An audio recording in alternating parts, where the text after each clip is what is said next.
We lost a bolt. Welcome back to the Pit Stop Ranch.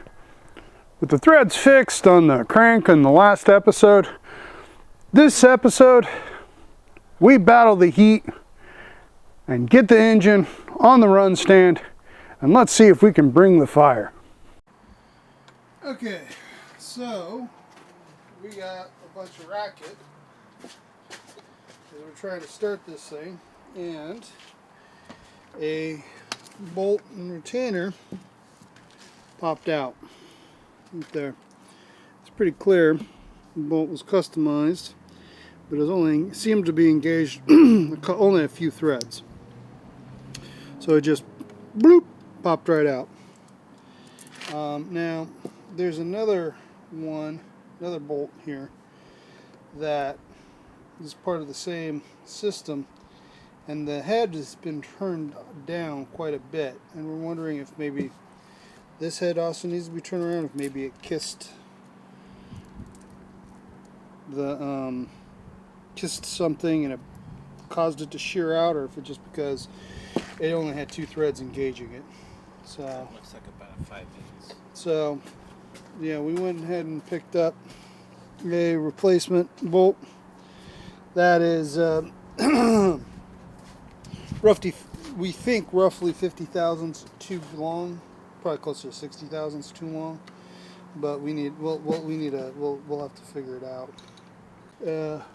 Right, and there's an arch swooped out in there. So the answer is yes, it does need to be thinned. So we need to thin the head down a little bit and probably take a little bit off the end. So alright, I might have taken too much off. We'll find out. Alright. Give her a shot, I guess.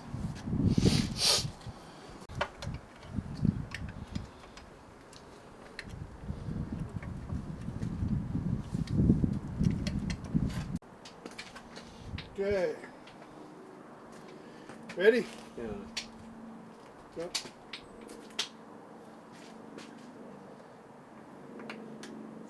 Now I'm ready.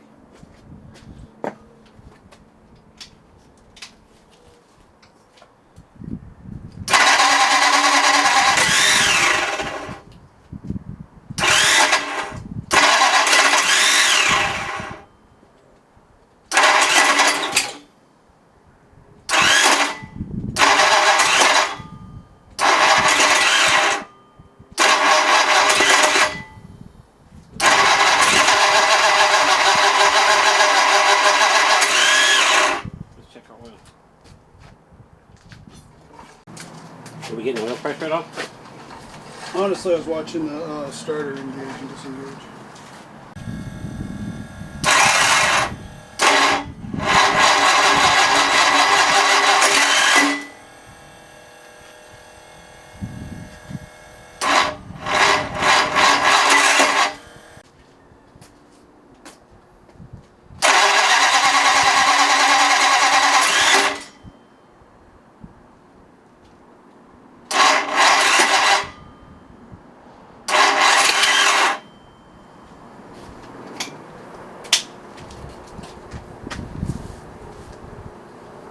You think it's still a starter?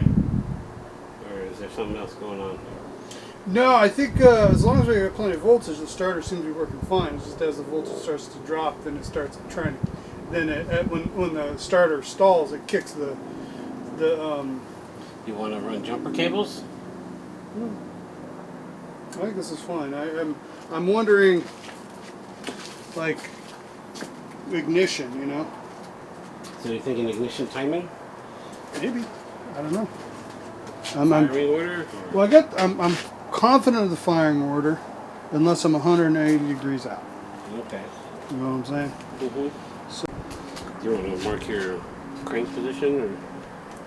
I'm not taking the distributor out. I'm just checking the points. Yeah.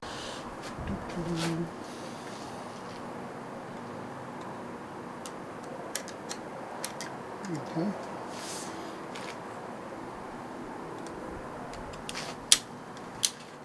Okay. Alright, can you go ahead and turn that on again? Main power on. Yep. Ignition, run.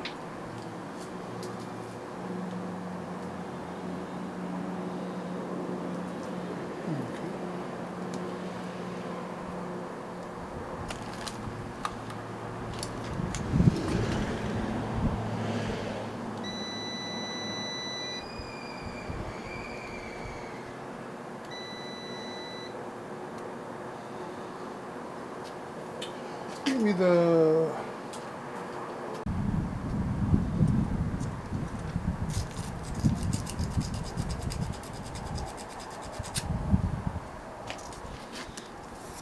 I was pretty careful about setting the gap correctly too.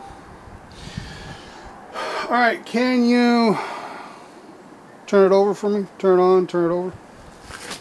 Right. It shouldn't fire, it'll just... No cap on it. So. No cap on it. I'm looking to see if I see these things spark. Power on. Yeah. Ignition on. Contact. Contact.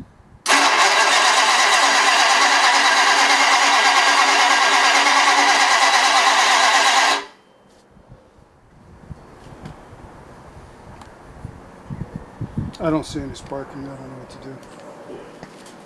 New distributor. Okay, so we're not getting spark for some reason. I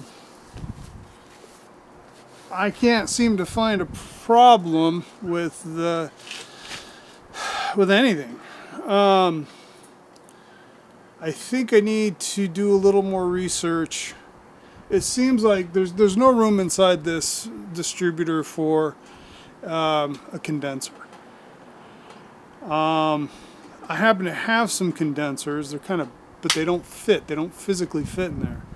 So I wired it without the condenser. I can't help but think that that's what the problem is we need the condenser. So our options are do some research and figure out what the appropriate condenser for it is, or buy like a solid state, just a straight solid state distributor, or magneto. Spend $2,200 on a brand new magneto, which is sexy as hell, but it's kind of hard to spend as much on a single ignition system as what we typically spend on the cars we drag home. So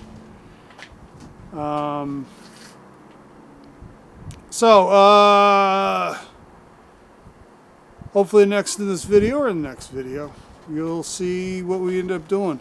But yeah, we're kind of at a dead stop until we figure this out. It sucks.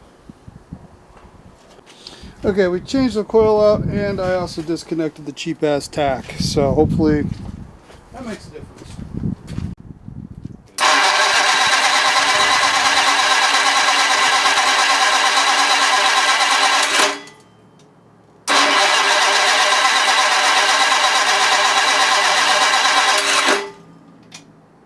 You want to check our spark again? Mm-hmm. Main power on, ignition on. Okay, I'm getting spark here, so it's working.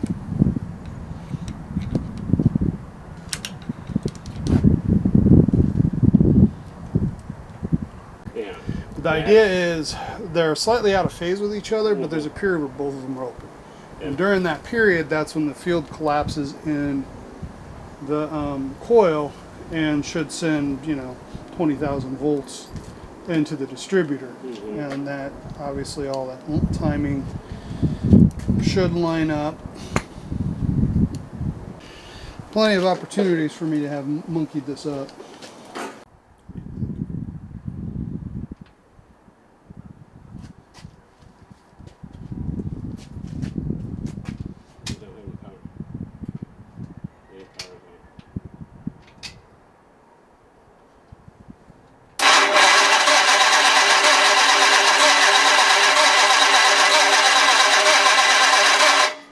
Saw a spark. You saw a spark? Yeah.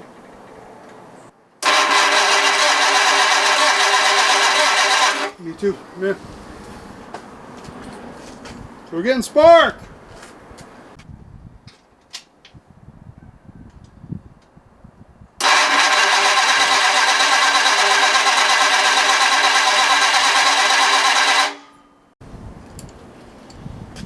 Okay, so we have utterly failed to get this thing to fire and run. And I believe that it is due to my rebuilt distributor.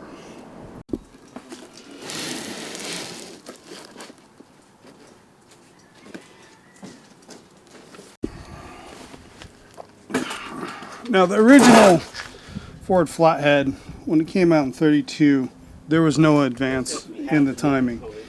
It was set, there was no vacuum and no mechanical advance. By the 8BA, it had at least a vacuum advance, but this distributor has mechanical advance and vacuum advance. Both are great because you could set an initial timing of 4 or 5 degrees so it's easy to start, and then as it needs more advance, as the RPM goes up, then more advance is dialed in, and then you use vacuum to make sure you keep plenty of advance when you're decelerating. For a road going car, you absolutely want all of that. For a race car, it is not necessary, and you probably just want to lock it in at, 25, 30 degrees advance, whatever the engine likes. I'm of two minds. One is just to toss it in and run it, see where we're at. My other thought is to actually go ahead and lock it out and then set the mechanical, the advance, the timing advance for all in on a flathead Ford. I think since we're trying to get this to run on the engine run stand, locking it out isn't the best choice at this time. And since I'm not sure exactly what we need, I'm just going to go ahead and put these items, make sure they're labeled, and then we'll go ahead and just put the connectors on we want, and go from there.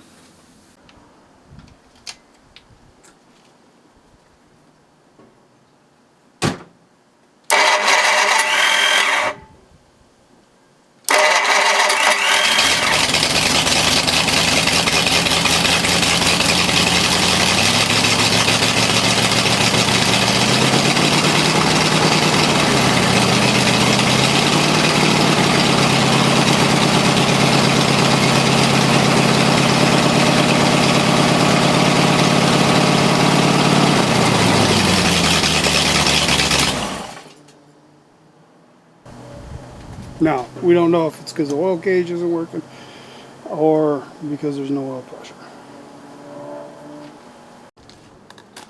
Okay, so as you just saw, we got it fired, and but the oil pressure did not register in the oil pressure gauge. So clearly the problem's the gauge, not the engine. So we got a new gauge. We'll stab it on real quick and go from there.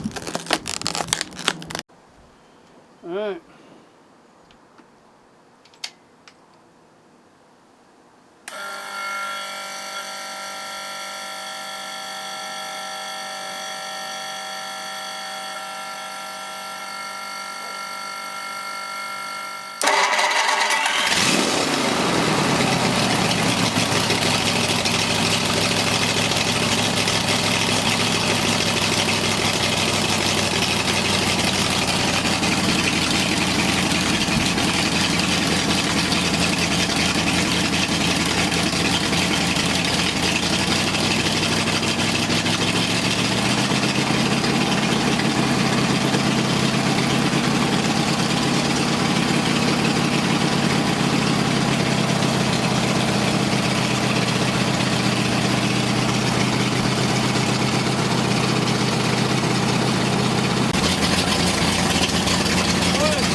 Neither of our temperature gauges are working. Okay. Alright, we're going to do a quick compression test on this thing to see what we got going on. 150. 165. 155. 150. 155. 170. Oh, that's not good. 165. 170 again.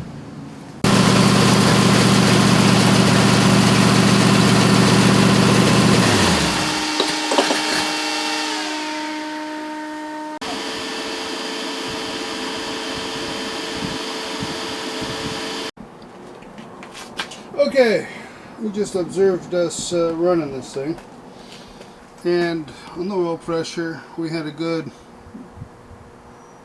50 psi oil pressure, so that means the oil pump is working, it's drawing, and it's lubricating through the whole system, and there's no problems, no big leaks, nothing. Okay, now on my two temperature gauges, this one here got pretty high. I don't know, 225. Well, this one here was at 200. Both are, that's high. So, but the fact that there's a discrepancy between them is disturbing.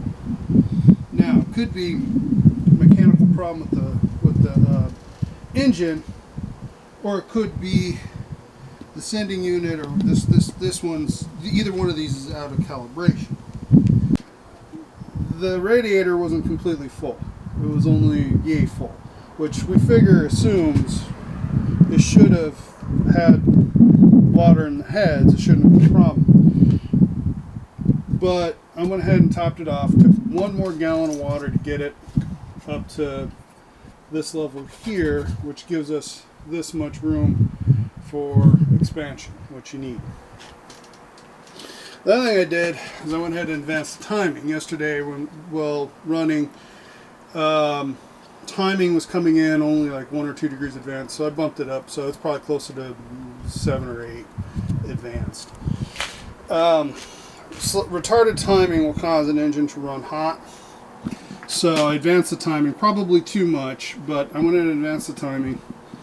Now, to test whether or not my gauges are reading correctly, I went in and picked up one of these buttes.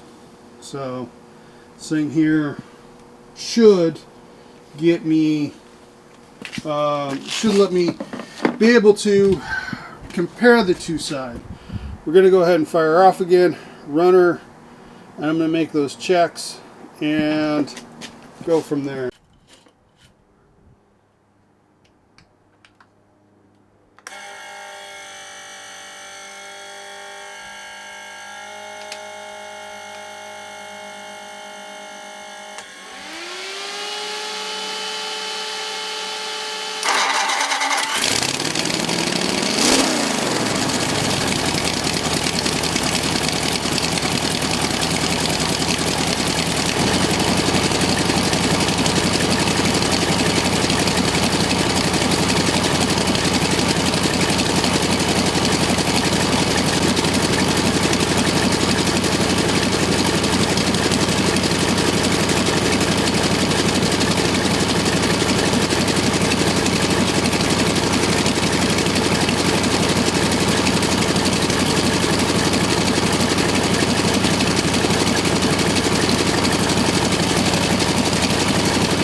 Go.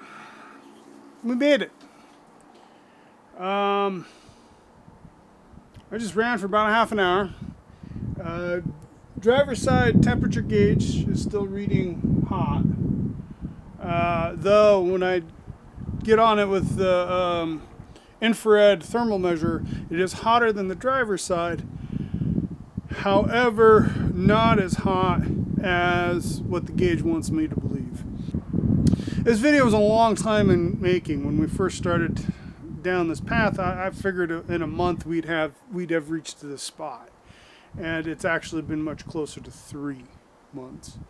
And a lot of that has to do with the fact that this is the first flathead that I put together, and even then it still came 2/3 assembled from H&H, and big thumbs up to H&H. All of the little issues and problems we've had along the way with this engine has been on this guy going up the learning curve. And you know, whereas we've played a little bit with points, pretty much always prefer the solid state ignitions, less to go wrong until they go completely wrong. One thing about the solid state ignitions is either they work or they don't, where with points, if you know what you're doing, you can keep nursing along some pretty cruddy points for quite a long time. So that doesn't mean I've given up on that dual point distributor. I'm pretty sure that I'm going to play with it in the future and try and get it to work better. I think, you know, I set the point gap based upon a single point distributor, and since they're not completely in phase with each other, they're slightly out of phase with each other, the actual period where the second point opens after the first point means that there's this briefest of period where both points are open, and then the field can collapse. And because that, I want to tweak and tune. I want to open them up a little bit more so that their overlap is a little bit more. Obviously, you can't go too much because what it is it's the sudden collapse of the primary coil, inducing a powerful current on the secondary coil, coinciding with the rotor being in the right position, pointing at a post on the terminal. So getting the dwell correct is a challenge. Now, currently at idle, I have a 10 degrees advance, which it actually like 25 degrees advance a lot more. Now, as I rev it, it goes up to 25 degrees, you know, by 2000 RPM, it's all in at 25 degrees, and I'm going to keep it there. When we were having some temperature issues, we were watching the temperatures climb really high on the temperature gauges, and they were high. They even taking into consideration the inaccuracy of the gauges, the temperature was high. It got up in the 220 ranges, which is extremely high for a flathead. Part of that is timing. I think I mentioned it in the video. If you're retarded or your timing isn't sufficiently advanced, what happens is a lot of extra heat just gets dumped into the engine block itself because the mixture is burning while the piston's moving down. You want all the burn to happen as close to top dead center, and the burn completion just past top dead center as the piston starts to go down. If it's still burning while the piston is already down a ways, more heat transfer can happen to the engine block itself and therefore into the water, and then you're producing less mechanical force, less power. So that's the reason why getting your ignition timing and ignition timing curve is crucial. Probably what's going to end up happening is we're going to go ahead and take it apart, take it off the stand, wrap it up in plastic, and then put it in the container as a known good running flathead V8 for our race effort. We got 2 more flatheads that need assembly. One is a bare block, but we have most everything I think we need. We have the heads, we have, I don't think we have an intake. We need an intake for that one. Same cam, I believe. And that one, I would like to go through and assemble here in the not so distant future as we get other stuff out of the way.